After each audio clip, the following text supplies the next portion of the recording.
Come here, child. Sit beside me. The evening breeze is gentle today, and it carries me back to a time long gone, to a village where life was simple, hearts were open, and people lived not as neighbors, but as family. I want to tell you a story about community, a story about kindness, a story about what we once were and what we must never forget. I grew up in a tiny village so small that if you shouted from one end, someone at the other end would shout back, "Stop yelling, we can hear you just fine." We didn't have big houses, we didn't have fancy clothes, and most days, we didn't even have electricity. But what we did have, child, was each other. Back then, every morning began with harmony. The church bell rang from the hilltop, the temple bells followed, and soon the call to prayer drifted through the air. Different songs, different faiths, one village, beating like a single heart. People walked with calm faces, slow steps, and warm smiles because they knew they belonged to something bigger than themselves. Meals were never prepared for a single household. My mother always cooked extra, not because we had plenty, but because she knew someone, somewhere, would knock on our door with an empty bowl, and she wanted to fill it without hesitation.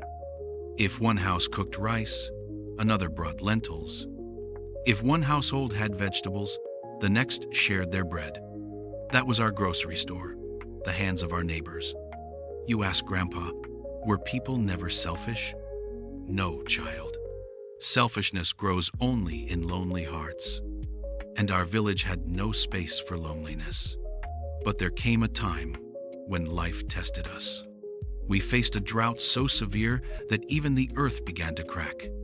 Our river dried, our fields burned under the sun, and the well, our ancient well, held just enough water to fill a single bucket, one family's survival.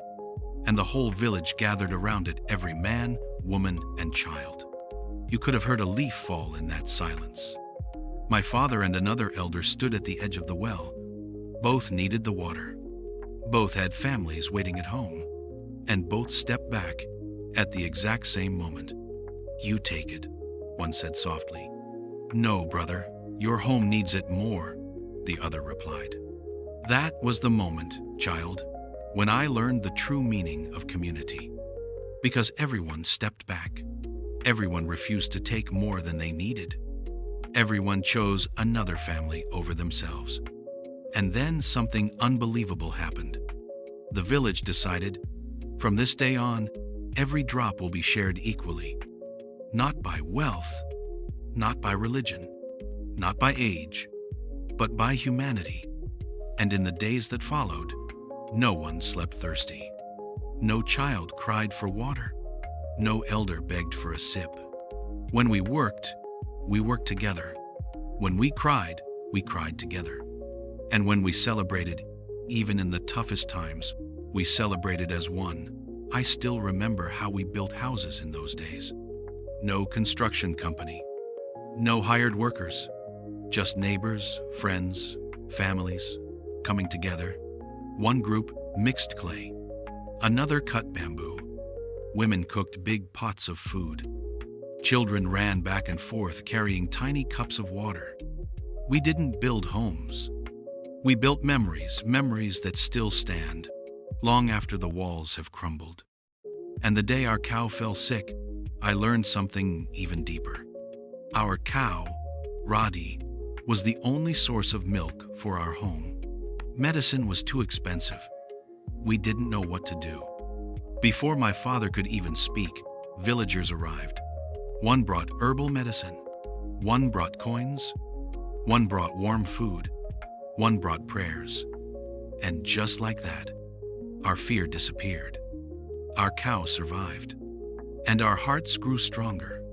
But the memory I cherish the most was the night the rain finally returned.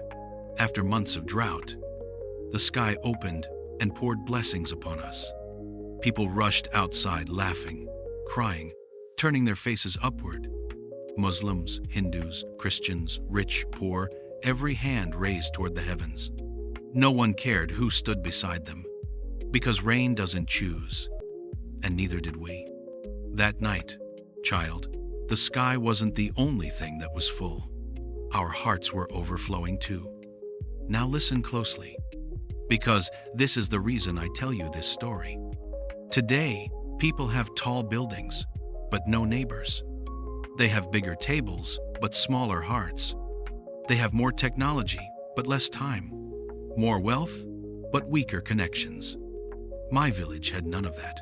Yet, we had everything: community, unity, respect, love, simple living with deeper meaning. So when you grow up, remember what your old grandpa told you today. Life is not about how much you own. It's about how much you share. Not about how many people you know, but how many people can rely on you. Carry these values with you.